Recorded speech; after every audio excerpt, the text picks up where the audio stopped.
21 Savage is receiving legal threats by the apparent trademark holders of FreakNik Festival, who are accusing the rapper of using the namesake to throw a birthday party this weekend.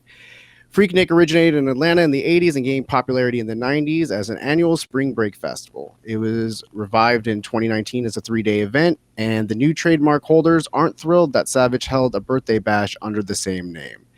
Via what appears to be the official Twitter for FreakNik, organizers applauded the rapper and co-manager Meezy's Atlanta festivals as super dope, but decided to take their concerns public.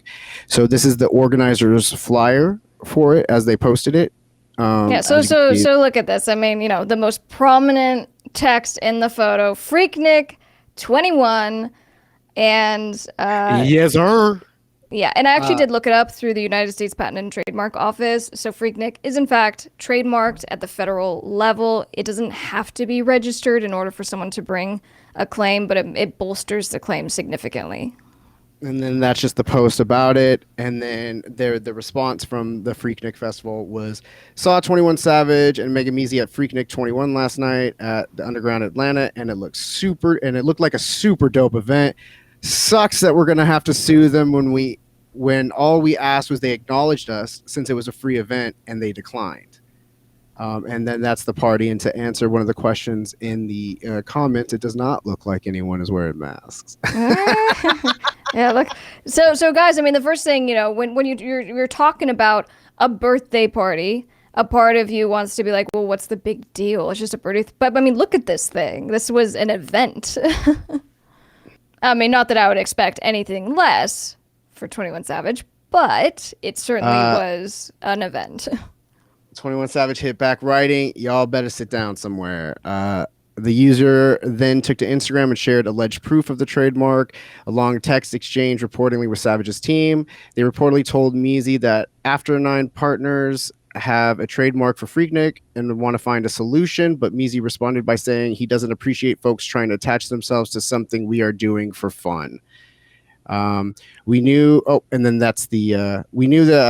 bring this event back in a safe, respectable, non-family friendly way. We needed to control how it was done and how to obtain the rights, the account wrote. The federal government granted us this exclusive rights to use FreakNik. And if they have an attorney, the other part of this, here, I'm going to see if I can pop in here. So, if they have an attorney, they are going to be advised to make sure that they're actually enforcing their rights. Okay, so if you have someone else who is using your trademark and you let them, when it comes time to renew your trademark, you're going to run into some problems because the trademark office is going to look at this and say, have you been actually enforcing your rights and stopping other people from using your trademark? So this is actually something that they would want to do anyway, but it sounds like they reached out and they said, yeah, we'll be fine with it, just give us credit. And to what they've stated, their request was declined.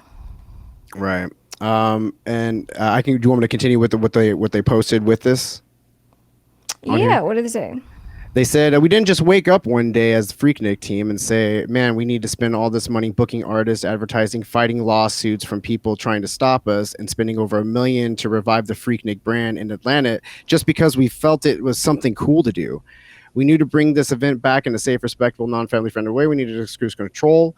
They got the exclusive rights. Now we can stop everyone who does a themed concert party or sell FreakNik merchandise. Yes, we can. But it would take millions to go after everyone. For people big enough to make it worthwhile, we could be on some money shakedown-ish, but we not even tripping. We saw, right. Yes. And I was just gonna say, so I think basically what we're talking about here. In fact, let me bring this back. We're talking about someone's trademark. So I just want to kind of re-emphasize what we always say on the pod is make sure you're trademarking. If you have a show, trademark your name. If you're an artist, trademark your name. If you're a record label, trademark your name. But then if someone uses it, you have to be willing to go after them. You have to be willing to send a cease and desist. And, look, the question here is, does this guy have a claim or does this group have a claim? The answer is yes. We know that they have the trademark. So then what happens next? What happens next is that if they hire an attorney, the attorney is going to send a demand for disgorgement of profits. And what that looks like is that they'll say, you used our trademark, you made money some way, and they have to figure that out, right? Because wasn't this a free event? Yeah. Yeah. So it's a free, it's a free birthday party, but someone made money, and it might have just been the venue. And the thing of it is, it's just crazy because they said that they just wanted to work with them, and they just wanted some acknowledgement or for them to change the name, and they're just like, nope.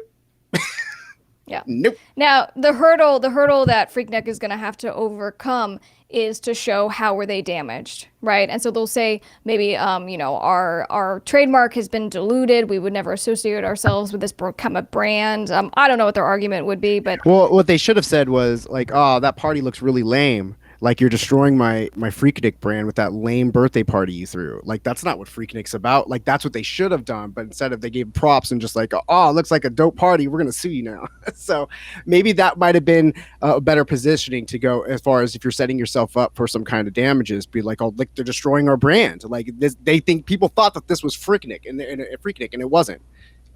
This was 21 Savage's, low budget version of it. No shade on 21 Savage. I'm saying that could have been their argument. Yeah. So this is going to come down to if they can prove some kind of damages, they'll probably settle out. I don't know that Savage 21's attorney is going to advise him to pay something to make it go away. But, I think there was obviously a misuse of the trademark, and, so there needs to be a remedy to that. Yeah, we'll have to watch and see what happens. But 21 Savage doesn't seem to be bothered by anything. He doesn't care. So we'll just see what ends up happening.